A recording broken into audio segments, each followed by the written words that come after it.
Yo, what is good, YouTube, and welcome back to another JC2K video. In today's video, we're going to be doing episode number 19 of I Build Your Teams, the series where I build my viewers' teams into the best teams possible for my team Unlimited and or competitive play based on how much MT they have and what their squad is currently looking like. Before we hop into the video, if you haven't already, make sure you hit that subscribe button. Help me push towards the 18,000 subscriber mark on the channel. I upload every single day, and I would really appreciate it if y'all do subscribe. And without further ado, let's hop right into this episode, starting off with my boy Ham. So by the way, go follow him on Twitch if y'all enjoy watching my team content over on Twitch. He's a great Twitch streamer and streams basically every single day, so make sure you'll go drop him a follow, show him some love. Regardless, he's got 200k MT. He's trying to figure out how to improve his bench, not sure where to start. This does look like a pretty new team. He's got a bunch of the brand new Inferno players grinded out. This is a really good team though. I mean, honestly, the truth is your point guard position, it's a little small, but it's fine. Steph, Drew, and Tyler Hero, between the three of them, you'll be good.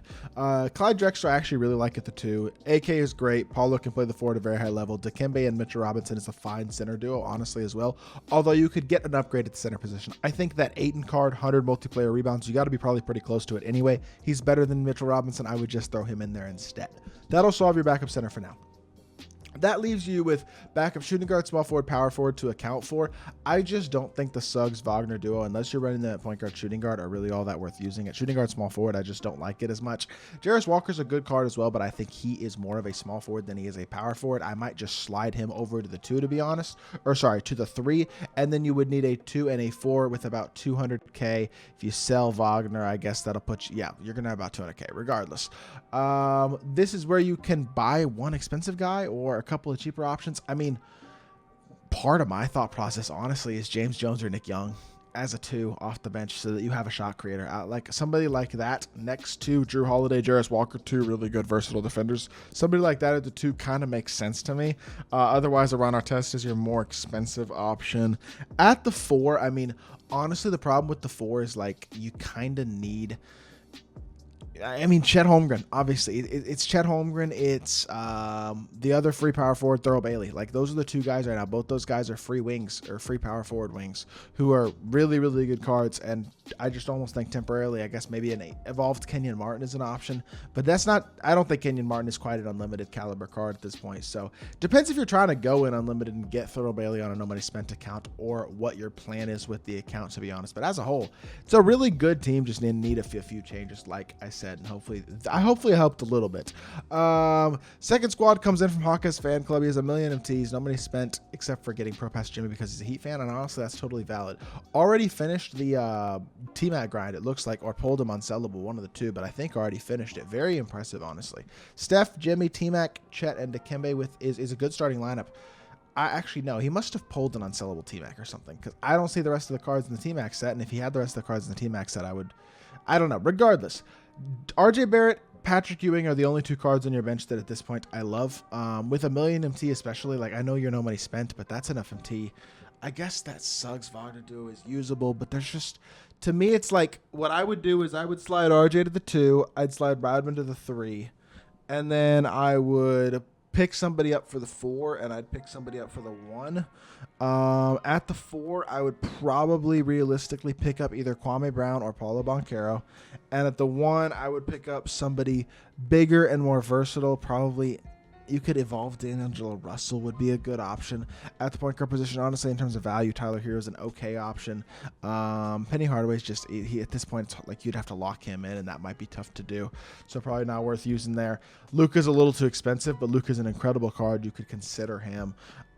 D-Book, obviously, if you want more offense, would be a great option as well. So different point guard options there, hopefully for you as well, that can help you out. Mambi says he's looking for suggestions, and he's got like an insane team. The thing about this team, though, that doesn't make sense to me is, why is Damian Lillard your backup point guard?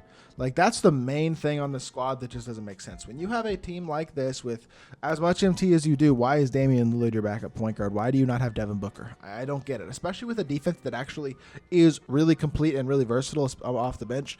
I don't get why Devin Booker wouldn't be the backup point guard choice, in my personal opinion, at least. That's what I would do. It's just me, but that's just my opinion. I would be putting Devin Booker in the backup point guard position. Dame just has no defense. The other thing I will say is the center spot, again, with this much MT, like, I would get D-Rob over Hakeem. I just don't like Hakeem that much anymore. I'm not that high on the card. I don't think he's bad. I just don't think he's great either. I'm not that high on him as an overall card. And yeah, that's about all for that team. Freddy says he has no money spent. Kwame and Luol will be gone once he gets AK and Thorough. He will have T-Mac and Red over Ron and Booker, so around 200 KMT. All right, I would say if you get T-Mac, Kwame, or T-Mac, AK, Thorough. AK's coming in here, Thorough's coming in here. I'm cool with that, honestly. That's actually totally fine. You could also have Thorough come in at the 3. No, I actually kind of like that, actually. That kind of makes sense. I don't think Red plays over Ron or Butler. I'm going to be honest. And I think Devin Booker is better than Steph Curry as well. I would be starting Steph. I mean, I would be starting D-Book. The only thing that you're missing right now is a defensive point guard. You don't really have a true defensive point guard option in your lineup in case your point guards are struggling.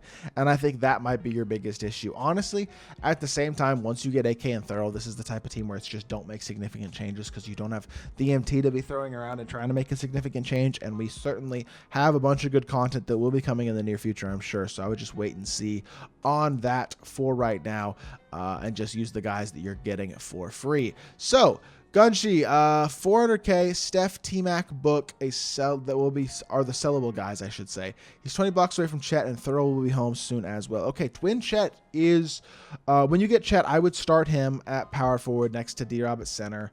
And then you said Thorough will be home, but to be within the week, I would probably start him at the 3 as well, honestly. Go D-Book, T-Mac, Thorough, Chet, D-Rob. And then off the bench, you could go with SGA/Steph, and then at the 2 you need a little more. I wouldn't, if I'm going to run SGA or Steph, I don't want to run a non-defensive 2 next to him. Paul George has to run the 2 there, and then LeBron would run the 3 because he's coming off the bench now. And then at the 4 you'd have Giannis and Hakeem at the 5. That's pretty good. Not the greatest releases off the bench as a whole. That's the one thing that I do kind of wonder about a little bit, but as a whole, I mean, That's I think probably what I would recommend with this squad right now, unless you wanted to pay for a better shooting guard. Somebody like Ron Artest would be an upgrade over both James Jones and Paul George, but overall I just don't think that's probably worth the MT that you would have to spend there. Final team today comes in from Trunks. He's got 75 KMT, and he's got the cards to construct a really good team. I thought this squad was a great example of poor team construction, though. No offense. You have the cards to have a great team, and yet for whatever reason, James Jones and Devin Booker are starting together. 2 negative defenders starting in the same lineup together as your backcourt. I don't understand that. Bring one of those guys off the bench if you want to use them. Start D-Book, put Kawhi at the 2, throw Jimmy at the 3, or Andre Iguodala at the 3, or whoever it might be at that small forward position. And then back up off the bench, you go Drew, James at the 2, and then Jimmy or Iggy or whoever at the 3 with more defense there. That's what I would do. You just need to only really have that one shot creator in your starting lineup and off the bench at all times, especially the non-defensive shot creators, because those guys can be a bit limiting to your defense at times, make it a lot harder. And especially when you have 2 of those guys together, can be really tough. And that by far is the biggest thing that just jumps off the page at me about this squad, is that it's just not all that well assembled, I don't feel like. So that's just my opinion, though. I just don't think I would run D-Book and James Jones together literally ever. So that is, I guess that's all I have to say in today's episode, though. Not the longest episode, but I hope y'all did enjoy the video. If you did, make sure you hit that like button, leave a comment, and subscribe. I'll be back with more 2K content very, very soon, and I appreciate y'all. Peace.